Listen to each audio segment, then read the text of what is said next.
Mas outras informações que colocaram a pimentinha, um tempero na situação, foram revelados aí pela imprensa.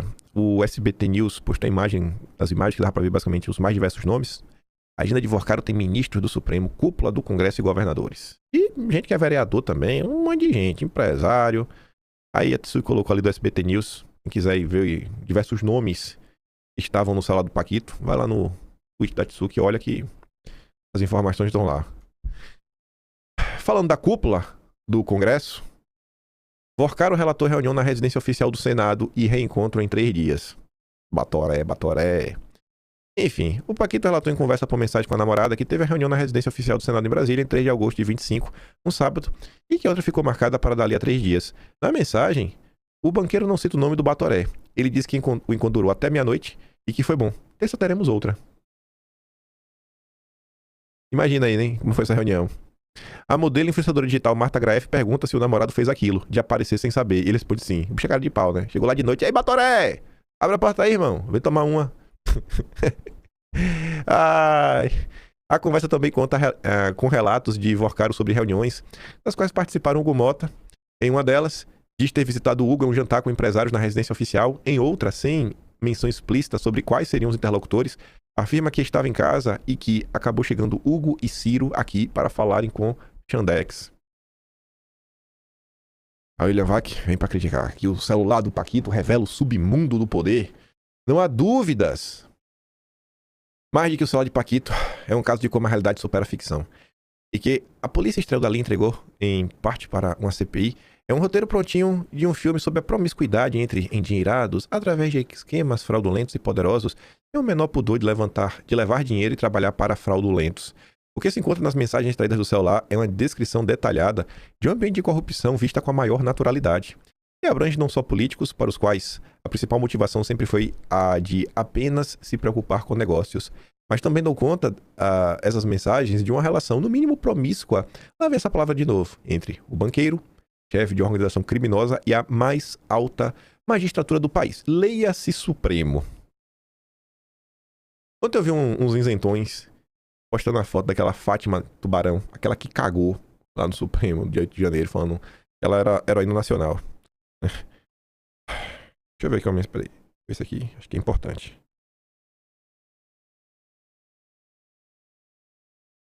Que viagem isso aqui? Vamos aqui ver. Empresário negocia acordo com o Departamento de Justiça dos Estados Unidos para entregar ministro de Lula. Ele diz ter documentado no episódio que foi alvo de achaque dos principais auxiliares do presidente da República.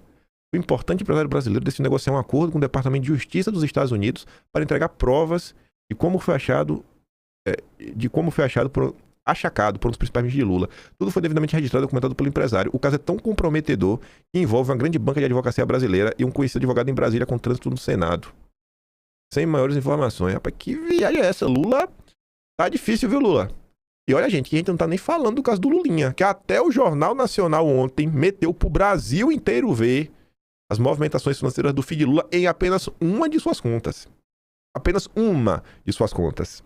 Rapaz, o Lula tá imparável, viu, bicho? Tá demais, viu, Lula? Tá se esforçando pra perder a eleição. Seria um problema ligado a indivíduos que integram o Supremo, não fosse a imensa pressão que se formou agora sobre a instituição. Pressão que, diga-se de passagem, passou a incluir também o Ministério Público na figura do PGR. Que tipo de pressão é essa? É possível. O conteúdo que se conhece até aqui do celular parece justificar solidamente a desconfiança do público em relação ao topo do judiciário. Desconfiança essa criada não por campanhas para a difamação do Supremo, mas por alguns de seus próprios integrantes. Acumulam-se os sinais de que o Supremo não conseguirá resolver essa crise sacrificando alguém apenas, pois o que se trata agora não é mais de conta de pessoas, mas da legitimidade de quem deveria zelar pelas normas que regem o convívio da sociedade. O bolsonarismo sempre esteve certo. Eu espero que o bolsonarismo consiga, mostrar para a sociedade e relembrar a sociedade que ele sempre esteve certo. Está me parecendo que estamos diante do início da Vaza Jato, quando o Intercept começou a publicar as tramóias do Moro e sua turma, Dallagnol, e que a imprensa começou a mudar o tom, o judiciário começou a mudar o tom, tá insustentável. E o pior, esse caso do Master, ele realmente tira a legitimidade para sempre, porque depois de tudo que a imprensa já falou sobre o judiciário, depois de tudo que a imprensa já falou de Dom Pedro III do Toffoli, imagina se não acontecer nada. Daqui a um ano, vai estar todo mundo falando, e aí, nada.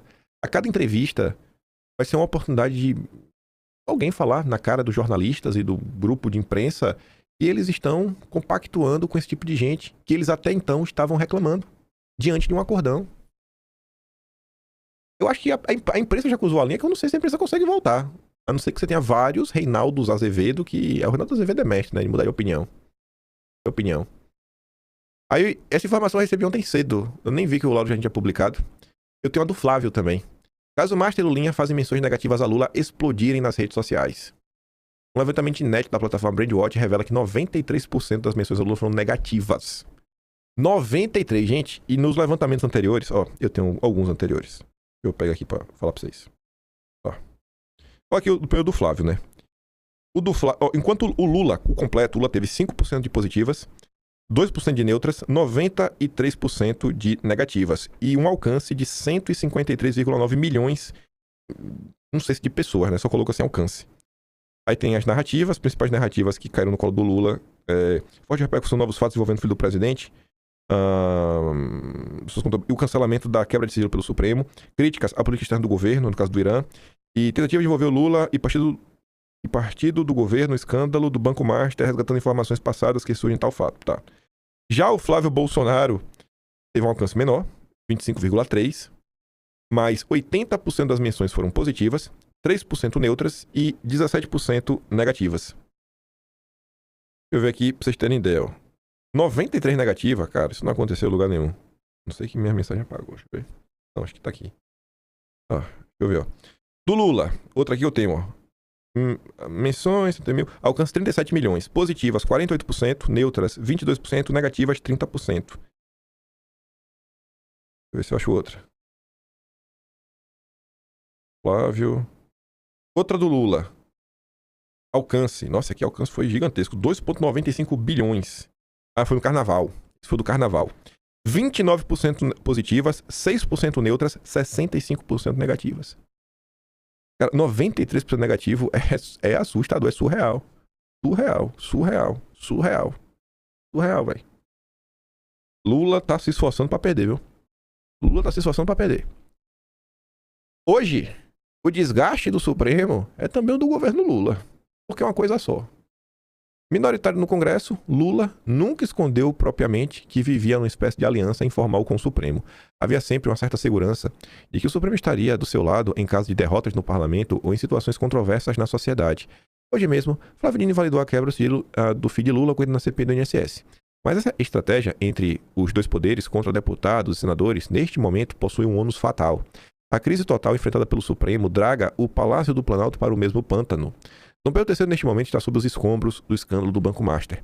Malu Gaspar no Globo disse que ele teria recebido mensagens desesperadas do banqueiro e mafioso Daniel Vorcaro no dia da primeira prisão, em novembro do ano passado. Teria respondido por meio de áudios de audição única. Não é áudio, foi prints. É porque Malu Gaspar não sabia.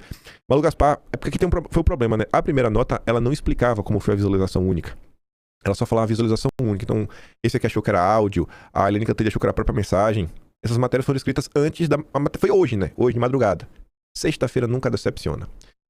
Outro ministro, Gilmar Mendes, anulou a quebra de sigilo da empresa do Toffoli. Tudo isso pesa contra Lula. Governistas deram aval à versão de que Dom Pedro III era um herói brasileiro. Nunca condenaram, por exemplo, os abusos dos inquéritos do fim do mundo conduzidos há 7 anos pelo magistrado, que praticamente reinstituiu a censura no Brasil. Em dezembro de 2023, Moraes foi recebido pela militância petista no Palácio do Planalto aos gritos de Xandão e sem anistia, em uma solenidade que lançou um programa para a população em situação de rua. O plano do governo atingiu uma espécie de auge com a condenação de Bolsonaro.